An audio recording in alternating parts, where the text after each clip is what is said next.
अस्सलाम वालेकुम नाजरीन। भेरिया टाउन कराची में बायर बोलता है मुझे सेलर से मीटिंग करनी है, सेलर बोलता है मुझे बायर से मीटिंग करनी है, आमने सामने डील करनी है, फेयर डील करनी है, साफ़ सुथरी डील करनी है।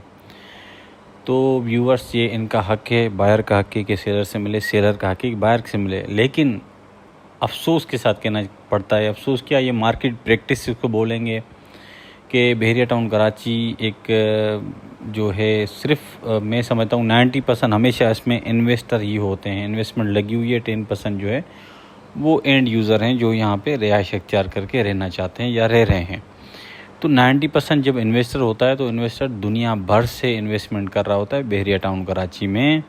बायर को ये बात जहन नशीन करनी चाहिए कि भाईजान, यहाँ पे इन्वेस्टमेंट जिसने की है वो ओवरसीज़ भी हो सकता है, वो आउट ऑफ सिटी भी हो सकता है, पाकिस्तान के किसी कोने में रह के भी। भेरिया टाउन एक इदारा है, उसमें एतमाद करते हुए लोग आंखें बंद करके बुकिंग्स करवाते हैं। वो सक्कर से भी, पखर से भी, पंजाब से, मुल्तान, किसी भी शहर से वो बैठ के भेरिया में अपनी चीज़ उसने ख़रीदी और भेरिया को किस्तें पेड की और वो वहाँ से बैठ के और सपोज़ करें कि कराची की ट्रेवलिंग आसान नहीं है कि पंजाब वाला बंदा यहाँ आके आपको ट्रांसफ़र दे। उसका कोई ट्रस्ट वर्दी पर्सन यहाँ पे होगा, उसके थ्रू ही चीज़ बेचेगा, डायरेक्ट नहीं आ सकता। अगर ओवरसीज़ है वो अपने किसी रिलेटिव, अपने भाई के थ्रू ही चीज़ बेचेगा। आपके पास डायरेक्ट मीटिंग करने का उसके पास कोई टाइम नहीं है। वो बोलता है भाई मार्केट क्या चल रही है, भाई अली ब्लो का 50 लाख का रेट है, अच्छा मुझे 50 लाख दिलाओ, ठीक है। उसका रिप्रेजेंटेटिव जिसको वो पावर ऑफ अटॉर्नी देता है, अब उसकी मर्ज़ी है, जिसको पावर आनी है वो आपको 50 लाख वाला प्लॉट 55 में दे, 60 में दे, 70 में दे, उसकी मर्ज़ी है। पीछे में कितने में निकल रहा है और कितने में वो ले रहा है, उससे आपका कोई सरोकार नहीं है, ठीक है। आपने एक अच्छा जो एक स्टेट होती है, अच्छी स्टेट होती है, अच्छा इदारा होता है, वहाँ पे आपने जाना है, उनसे रसीद लेनी है और या तो उनसे एग्रीमेंट करना है कि भाई हम ये प्लॉट ले रहे हैं। तो उस हवाले से आपने, अगर चीज़ आपको पसंद है, आपको अपनी जो पसंदीदा जगह है आपको लेनी है, तो आपको ये करना होगा। नहीं तो ठीक है, हमने ऐसे भी बायर देखे हैं जो डायरेक्ट मीटिंग के चक्कर में होते हैं। मार्केट रेट 1 करोड़ होता है और वो जाके 1 करोड़ 30 लाख रुपए में ख़रीदते हैं, क्योंकि सेलर होता है, सामने होता है, वो समझता है कि बायर चौड़ आ रहा है तो चौड़ा होकर बैठ जाता है।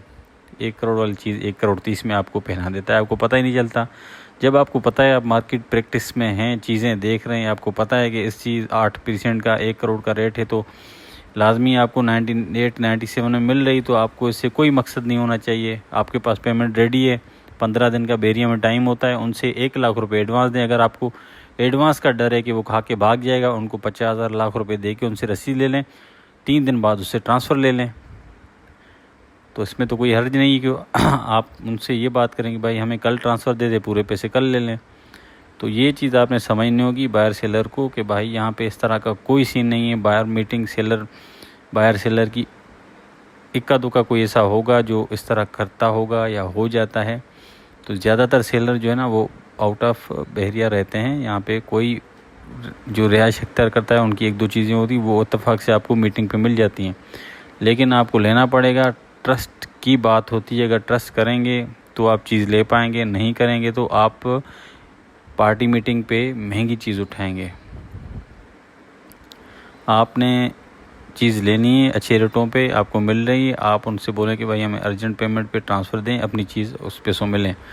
नहीं तो आपकी मर्ज़ी है, आप जिस हिसाब से डील कर रहे हैं। आप इस चीज़ को गलत समझें या सही समझें, ये मार्केट की हकीकत है, इसको कोई भी इसको इग्नोर नहीं कर सकता। हकीकत जो है वो हकीकत ही होती है। तो आप इस चीज़ को समझें और इस पे अमल करते हुए आपको जो चीज़ अपने पैसों में मिल रही है, मकसद की, पसंद की मिल रही है, तो उसको आपको ख़रीदना चाहिए।